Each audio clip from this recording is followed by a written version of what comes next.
Hello guys, എന്തുണ്ട് വിശേഷം? ഇപ്പോൾ കേരളത്തിലെ മുഖ്യമന്ത്രിയൊക്കെ തിരഞ്ഞെടുത്തോ? ആക്ച്വലി ഞാൻ കേരളത്തിലെ കാര്യം പറയാൻ വേണ്ടിയിട്ടല്ല ഇപ്പോൾ ഒരു വീഡിയോ എടുത്തത്. ഞാനൊരു 1-2 റീൽസൊക്കെ കാണാൻ ഇടയായി.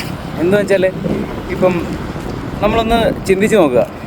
2 വർഷം കൊണ്ട് അല്ലെങ്കിൽ കുറച്ച് നാൾ കൊണ്ട് ഒരു പാർട്ടി രൂപീകരിച്ച് ആ പാർട്ടിക്ക് വേണ്ടിയിട്ട് എല്ലാ മണ്ഡലത്തിലും ഒരു MLAക്ക് സ്ഥാനാർത്ഥിയെ ഉണ്ടാക്കി, നിലവിലുണ്ടായിരുന്ന ഒരു ഗവൺമെൻറ്റിനെ താഴെ ഇറക്കി, അവർ വിജയിച്ച് ഇപ്പോൾ ഏതാണ്ട് CM ആയി.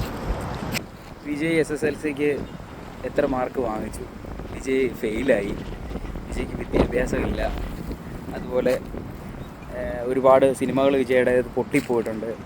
പിന്നെ വിജയ് ഒരുപാട് പ്രതിഫലം വാങ്ങിക്കുന്നുണ്ട് സിനിമയ്ക്ക് വേണ്ടിയിട്ട്. അപ്പോൾ ഉറപ്പായിട്ടും ചക്രക്കുടത്തിൽ കൈയിട്ടാൽ നക്കും. ഇങ്ങനെയുള്ള കാര്യങ്ങളൊക്കെയാണ് കാണുന്നത്. ഞാനും സപ്പോർട്ട് ചെയ്യാം, കുറച്ച് കഴിയട്ടെ, ഭരിക്കട്ടെ. ഭരിച്ച് കുറച്ച് ദിവസം ആകുമ്പോൾ നമുക്ക് മനസ്സിലാവുമല്ലോ. കുറച്ച് നാളാവട്ടെ, മാസങ്ങൾ പോട്ടെ, 1-2 വർഷങ്ങൾ പോട്ടെ. അവരുടെ എന്തൊക്കെ തെറ്റാണോ ഉണ്ടാകുന്നത് അന്നേരം നമുക്ക് കുറ്റം പറയാം. അപ്പോൾ അവരുടെ കയ്യിലൊരു ഭരണം കിട്ടിയല്ലോ, അവരതിനെ വെച്ചിട്ട് എങ്ങനെ ഉപയോഗപ്പെടുത്തുന്നു, എങ്ങനെ പ്രയോജനപ്പെടുത്തുന്നു എന്നുള്ള കാര്യം നമുക്ക് കണ്ടറിയാം. ഞാൻ പറഞ്ഞത് ശരിയല്ലേ? നിങ്ങളുടെ അഭിപ്രായം എന്താ?